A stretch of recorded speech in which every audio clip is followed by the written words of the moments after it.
Hey, what's up? This is the show where I review my whole Steam library. This is number 7 out of 689 and it's the first B title out of 42. I decided to mix it up a little bit and not strictly follow the alphabetic order to make it more exciting.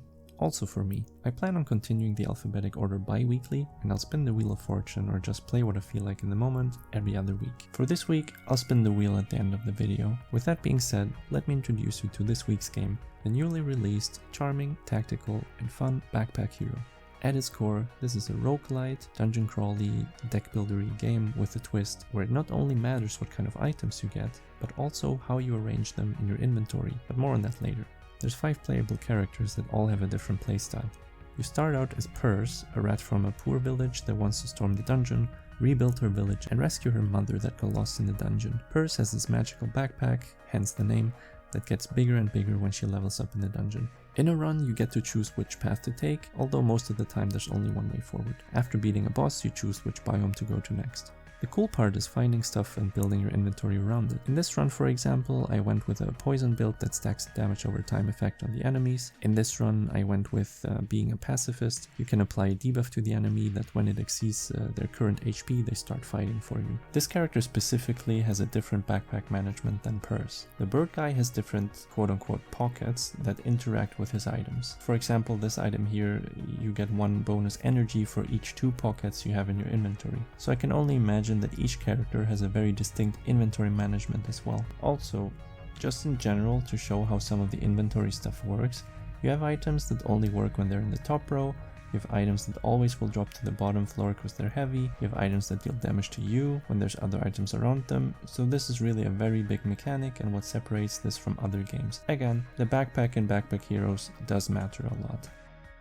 I didn't much like the magic playstyle, and also I haven't played the archery playstyle a lot yet. They just seem very finicky to manage, so I'll just stick to the big sword, big numbers, monkey brain happy playstyle. You'll always wish you had more inventory space, but most of the time you have just enough to make something work. You'll have to make some decisions like leaving behind this cool weapon you found because it will deactivate a bunch of other stuff you already have, or it just doesn't fit in your setup. On top of that, there's enemies that mess with your inventory and cursed items that are usually pretty chunky that you have to take with you. This game has a ton of stuff to unlock and see. Depending on how well you did in your run, you get to take home all the items you found. You can sell those items to get building resources to start renovating and improving your village. Later on, when you've attracted more villagers, you get the option of building specific buildings like the armory, which lets you unlock more items that you can then find in subsequent runs. There's also a thing where you do themed runs or quests as they call it. You start out with a certain loadout and have to get to a certain depth to clear it. This rewards you with either more unlockables or some other bonus that lets you progress. Progression in general feels pretty good. It starts out slow when you just have your first couple buildings, but after a couple of runs you almost always progress at least a little bit.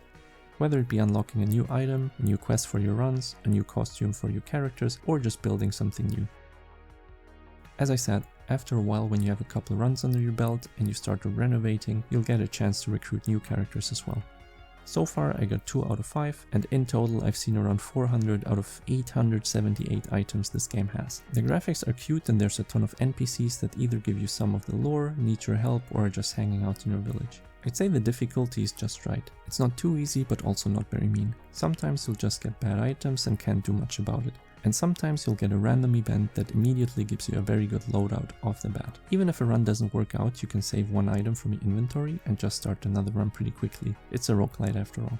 What did I like about this game? I thought the graphics were pretty cute. I think the gameplay is pretty interesting with the Tetris twist. I like the huge variety of unlockables and playstyles, as well as seeing the progress you make with your town after each run. What did I not like about this game? As I said, progression can feel slow at the beginning when you have very little resources to start building stuff and you only get 20 resources per run, for example. Didn't bother me that much, but the music loop is pretty short and repetitive, so either you're gonna like the music or turn it off after a while. The last thing I would say is that with 18 bucks it's kind of on the more expensive side of these types of games. That's about it. All in all, I like the game and I would recommend it if you enjoy roguelites. Kind of reminds me of Moonlighter with a different fighting system. Also, it's pretty relaxed, you can take your time during the runs and in between you can hang out in your village and rearrange it or talk to the NPCs or figure out what you're gonna unlock next. So it's a pretty low stress experience overall.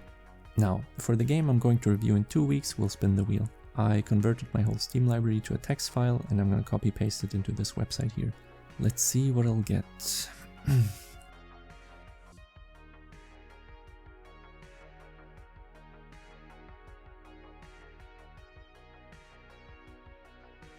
And it looks like we got Dark Souls 1, which, yeah, it's gonna come out in 2 weeks. If you enjoyed this week's review, be sure to like and subscribe. I release a new one every Sunday. Good luck.